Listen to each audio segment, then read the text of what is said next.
तो hello everyone. तो आज मैं आपको साइंस का जो हमारा लास्ट टॉपिक फूड प्रिजर्वेशन, उसके बाद जो नाइट्रोजन साइकिल हमारा टॉपिक था उसके बारे में हम डिस्कस करने जा रहे हैं।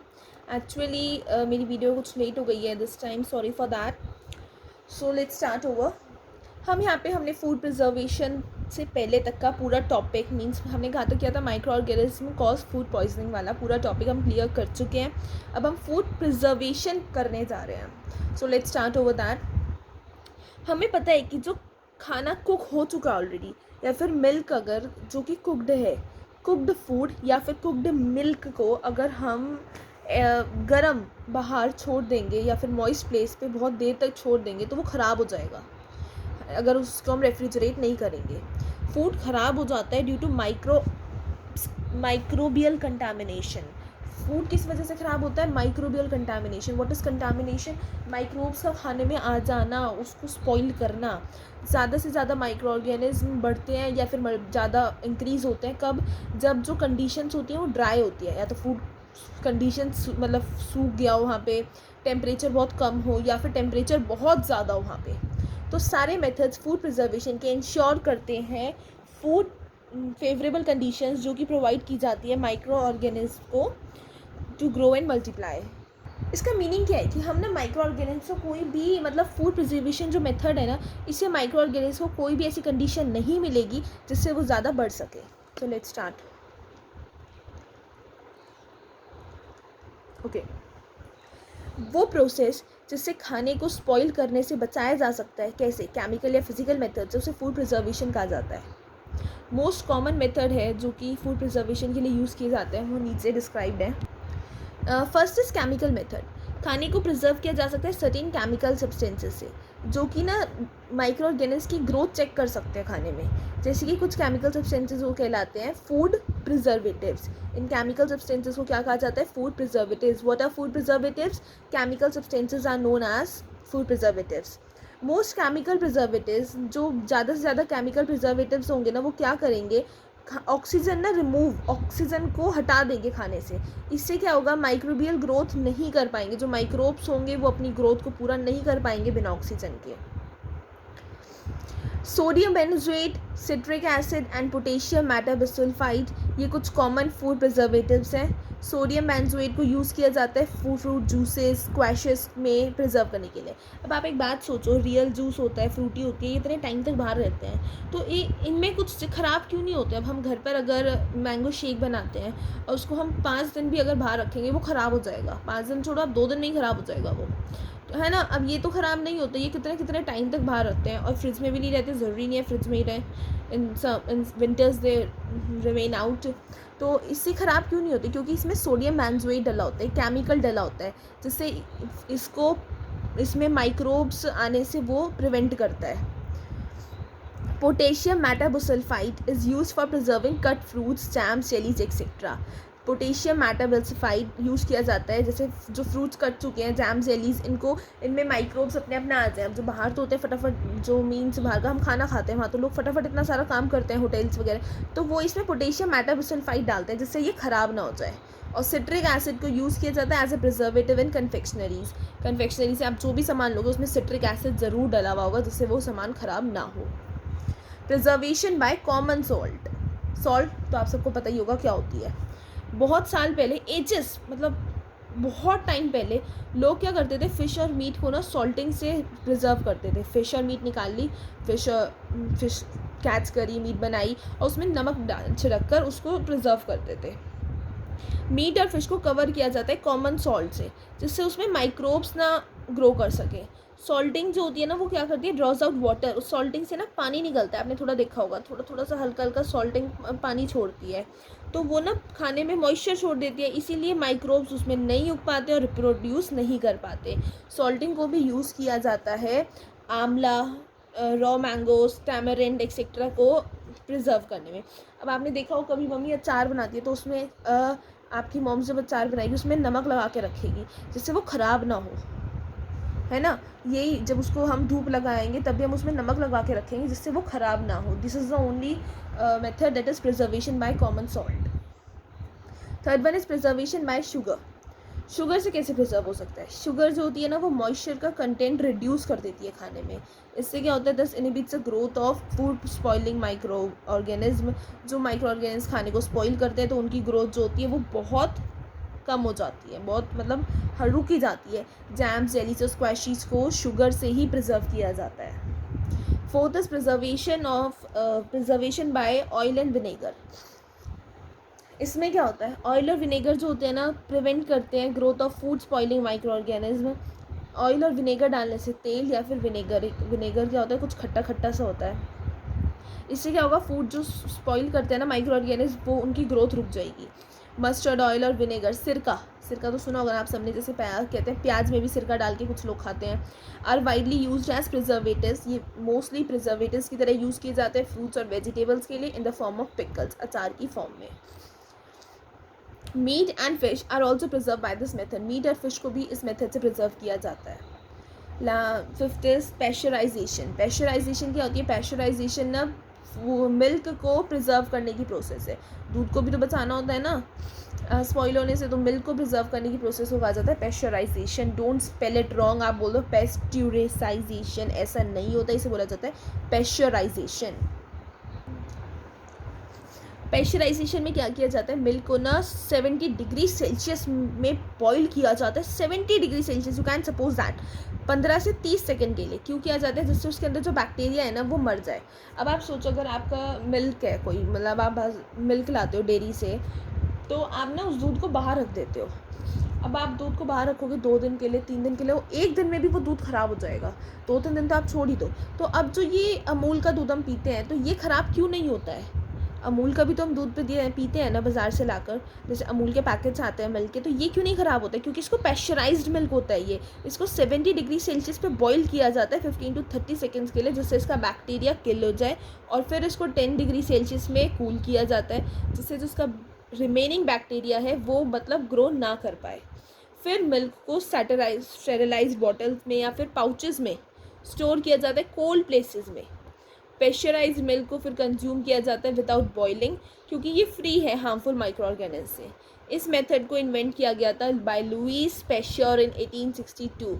This question can be asked in your exam, who invented the method of pasteurisation and when? Louis Pasteur in 1862। Next one is by cooling और फ्रीजिंग। फूड्स लाइक फ्रूट्स, खाना जैसे कि फ्रूट्स हो गए, वेजिटेबल्स हो गई, मीट हो गई, कुक फूड हो गया, इन सबको लो टेम्परेचर में रखा जाता है रेफ्रिजरेटर पे या फिर डीप फ्रीजर्स में, जिससे इनकी स्पॉइलेज ना हो सके। अगर हल्का टेम्परेचर होगा ना, low temperature prevents the spoilage of food. इस लो टेम्परेचर से भी फूड स्पॉइल नहीं होगा, क्योंकि it retards the growth of micro organism. ये माइक्रो ऑर्गेनिज्म की ग्रोथ को रोक देता है। कैनिंग और vacuum packing. Okay, food items को सबसे पहले हीट किया जाता है तेज़ टेम्परेचर पे, जिससे उनका बैक्टीरिया किल हो जाए, and they are suppose to obtain sterilised food. और मीन्स उनकी स्पोर्स, मतलब उनमें जो भी बैक्टीरिया टाइप होंगे उनको भी किल किया जाता है, जिससे हमें स्टेरिलाइज्ड फूड ऑब्टेन हो सके। स्टेरिलाइज्ड फूड जो होता है फिर उसको सील किया जाता है एयर टाइट कैंस में, जिससे री इन्फेक्शन ना हो सके, मतलब माइक्रो ऑर्गेनिज्म के द्वारा दोबारा इन्फेक्शन में ना हो सके। इस एयर फ्री पैकिंग को वैक्यूम पैकिंग कहा जाता है। This what is known as air free packing, vacuum packing. This question can also be asked in your exams.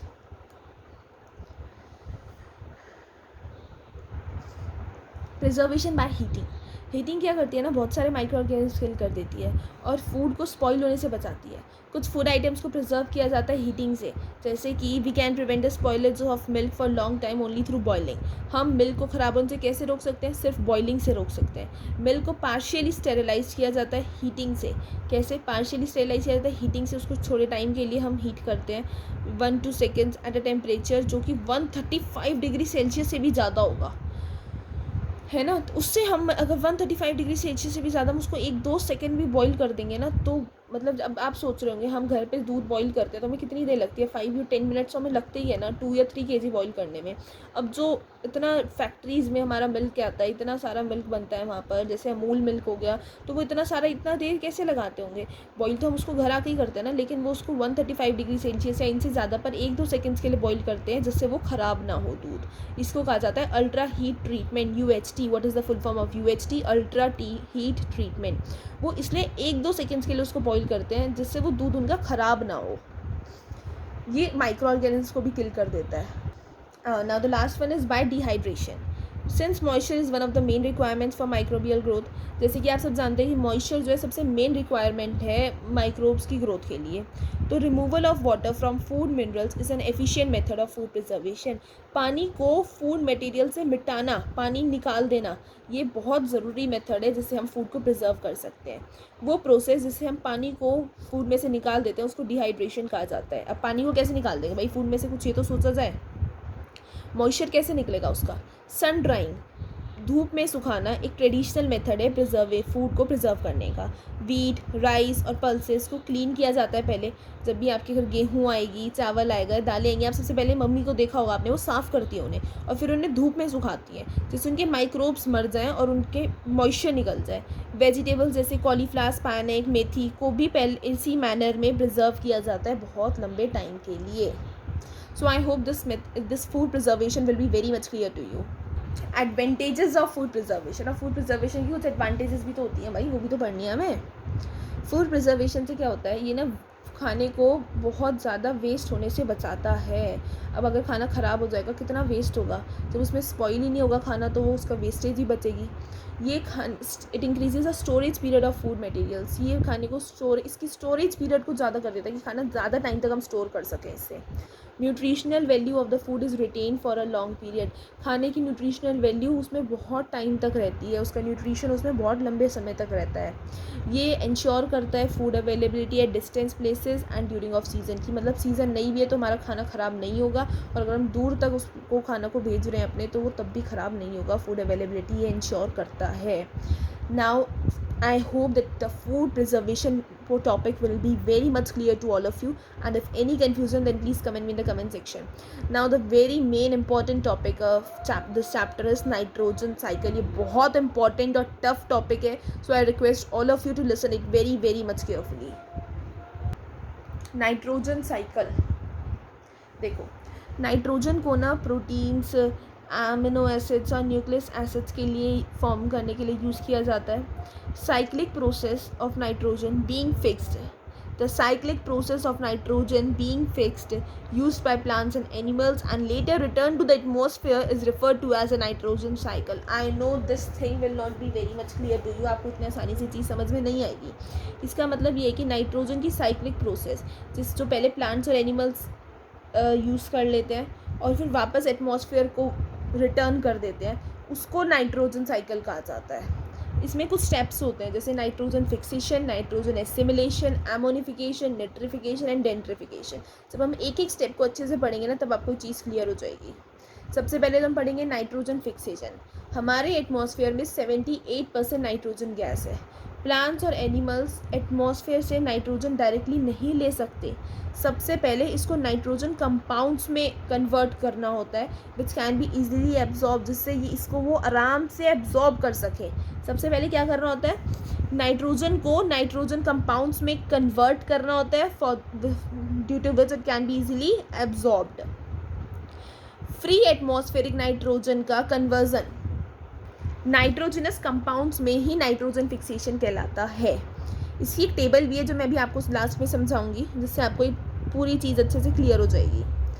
Nitrogen fixation कुछ तरीक़ों से होती है, वो मैं आपको वे समझा रही हूँ। सबसे पहले लाइटनिंग, जब लाइटनिंग स्ट्राइक्स होती है, बिजली कड़कती है, तो नाइट्रोजन और ऑक्सीजन एटमॉस्फेयर के एक साथ रिएक्ट करते हैं, एक साथ मिल जाते हैं और क्या बनाते हैं, and form oxides of nitrogen, nitrogen oxide बनाते हैं। क्या बनाते हैं, नाइट्रोजन ऑक्साइड बनाते हैं। तो ये जो है फिर क्या रेन वाटर में डिज़ोल्व हो जाते हैं, पानी में डिज़ोल्व हो जाएंगे और निट्रिक एसिड फॉर्म करेंगे। कौन सा एसिड फॉर्म करेंगे, nitric acid. Nitric acid reacts करता है लाइमस्टोन के साथ सॉइल में प्रेजेंट और उसको नाइट्रेट्स में कन्वर्ट कर देता है। देखो नाइट्रोजन ऑक्सीजन एक साथ मिले, लाइटनिंग हुई, ठीक है, फिर ऑक्साइड्स क्या बन गए, नाइट्रोजन ऑक्साइड्स, नाइट्रोजन ऑक्साइड है ये, और फिर ऑक्सीजन, फिर हमारा नाइट्रोजन ऑक्साइड से हमारा जो वो नाइट्रोजन ऑक्साइड जब पानी में डिजॉल्व होगा उसे नाइट्रिक एसिड बना दिया। अब जब नाइट्रिक एसिड रिएक्ट करेगा लाइमस्टोन के साथ सॉइल में तो वो उसे नाइट्रेट्स में कन्वर्ट कर देगा। किस में कन्वर्ट कर देगा? नाइट्रेट्स में। This is the process of nitrates. अगर आपसे पूछा जाए name the two things which react with each other to form oxides of nitrogen, oxygen and nitrogen. अगर आपसे पूछा जाए कि how is nitric acid formed, तो when oxides of nitrogen dissolve in rain water it forms nitric acid. अच्छा, nitric acid react करता है limestone के साथ। अच्छा, अगर पूछ लिया जाए what which acid reacts with limestone in the soil to convert it into nitrates, nitric acid react करता है लाइमस्टोन के साथ जिससे वो नाइट्रेट्स में कन्वर्ट हो सके। Okay, next is biological nitrogen fixation. ये इसी का ही पार्ट है। पहले मैंने आपको लाइटनिंग समझाई, अब इसका नेक्स्ट पार्ट है बायोलॉजिकल नाइट्रोजन फिक्सेशन। कुछ प्लांट्स जैसे कि peas, beans, pulses, leguminous plants जिसमें आपको पता ही है राइजोबियम बैक्टीरिया होता है इनकी रूट नोड्यूल्स में, तो वो bacterium can take atmospheric nitrogen. Bacterium इनमें से एटमॉस्फेरिक नाइट्रोजन ले लेता है और उसको नाइट्रोजन कंपाउंड्स में कन्वर्ट कर देता है। What converts the atmospheric nitrogen into nitrogen compounds? The bacteria. Bacteria इन्हें चेंज कर देता है। तो कुछ इसमें क्या होते हैं, साइनोबैक्टीरिया जैसे कि Nostoc and anabaena. Give to examples of cyano, you could say cyano also and cyanobacteria, nostoc and anabaena. ये भी एटमॉस्फेरिक नाइट्रोजन को फिक्स करते हैं नाइट्रेट्स में, मीन्स एटमॉस्फेरिक नाइट्रोजन को नाइट्रेट्स में चेंज करते हैं। मुझे पता है आप अगर इस वीडियो को ना एक बार, इस पॉइंट को, नाइट्रोजन साइकिल को एक बार समझोगे समझ में नहीं आएगा। यू शुड लिसन इट 2 या 3 टाइम्स, तब जाकर आपको ये पॉइंट क्लियर होगा। नाइट्रोजन एसिमिलेशन, ये क्या होता है जी? पढ़ते हैं चलो। प्लांट्स जो होते हैं ना सॉइल से नाइट्रेट्स एब्जॉर्ब कर लेते हैं। किससे? With the help of roots. किसकी हेल्प से? रू with water. Plants nitrates absorb करते हैं सॉइल से, पानी में से, और किसकी हेल्प से करते हैं? रूट्स की हेल्प से करते हैं, और फिर उसको प्रोटीन्स में कन्वर्ट कर देते हैं। अब जो हर्बीवोरस एनिमल्स होते हैं वो ग्रीन प्लांट्स खा लेते हैं और कन्वर्ट कर देते हैं प्लांट प्रोटीन्स को एनिमल प्रोटीन्स में। जब वो ग्रीन प्लांट्स खाते हैं तो प्लांट के जो प्रोटीन्स होते हैं वो एनिमल प्रोटीन्स में कन्वर्ट हो जाते हैं। Herbivorous animals are then eaten by carnivorous animals, और फिर वही हर्बीवोरस एनिमल्स कार्निवोरस एनिमल्स के द्वारा खा लिए जाते हैं। तो ये प्रोसेस जिससे कन्वर्जन इनऑर्गेनिक नाइट्रोजन कंपाउंड का ऑर्गेनिक कंपाउंड में कन्वर्जन होता है, जो कि एक that become a part of living organism, जो कि लिविंग ऑर्गेनिज्म के लाइफ का पार्ट बन जाता है, उसे नाइट्रोजन एसिमिलेशन कहा जाता है। देखो, इनऑर्गेनिक नाइट्रोजन कंपाउंड्स जो ऑर्गेनिक नहीं है उसका ऑर्गेनिक में चेंज होना, वो ही हमारा नाइट्रोजन एसिमिलेशन कहलाता है। जैसे कि मैंने आपको बताया है कि प्लांट प्रोटीन्स का एनिमल प्रोटीन्स में चेंज होना, ये भी तो इनऑर्गेनिक टू ऑर्गेनिक है ना, यही हमारा नाइट्रोजन एसिमिलेशन कहलाता है। Now a third point is ammonification. भाई ये क्या होता है? ये भी पढ़ना पड़ेगा। जब प्लांट्स और एनिमल्स मर जाते हैं ना तो उनके अंदर जो प्रोटीन्स प्रेजेंट होता है इसको किस में कन्वर्ट कर दिया जाता है? एमोनियम कंपाउंड्स में। कैसे? By the पुट्रीफाइंग bacteria and decomposers, by the पुट्रीफाइंग and fungi decomposers की हेल्प से इसको, पुट्रीफाइंग बैक्टीरिया भी एक बैक्टीरिया की टाइप है, इसको एमोनियम कंपाउंड्स में कन्वर्ट कर दिया जाता है। किसको? प्रोटीन्स को, जो कि सॉइल में पाया जाता है। इस प्रोसेस को कहा जाता है ammonification. We can define ammonification, हम एमोनिफिकेशन को ऐसे भी डिफाइन कर सकते हैं as conversation of complex organic compounds like proteins into ammonia, कि कॉम्प्लेक्स ऑर्गेनिक कंपाउंड्स के कन्वर्जन जैसे कि प्रोटीन्स को उसमें चेंज कर देना अमोनिया में, यही एमोनिफिकेशन कहलाती है। निट्रिफिकेशन, ये क्या होती है? एमोनियम सॉल्ट जो कि सॉइल में प्रेजेंट होती है इसको सबसे पहले नाइट्राइट्स में कन्वर्ट किया जाता है। कैसे? नाइट्रोसोमेनस बैक्टीरिया से। अब ये क्वेश्चन ज़रूर पूछा जाता है एग्जाम में कि ammonium salt in the soil is converted first into nitrites by what, which bacteria? Nitrosomonas bacteria. जो नाइट्रेट्स होते हैं फिर उनको नाइट्रेट्स में कन्वर्ट किया जाता है नाइट्रोबैक्टर बैक्टीरिया की हेल्प से। फिर इन बैक्टीरिया को कहा जाता है निट्रीफाइंग बैक्टीरिया।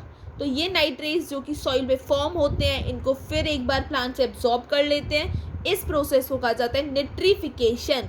तो अमोनिया का नाइट्रेट्स में कन्वर्ट होना निट्रिफिकेशन कहलाता है। Now last is डेंट्रिफिकेशन।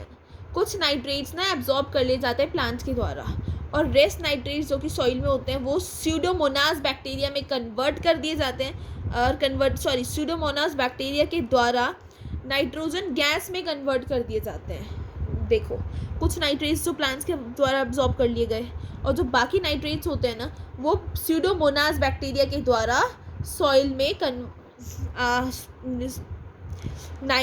में कन्वर्ट कर दिए जाते हैं,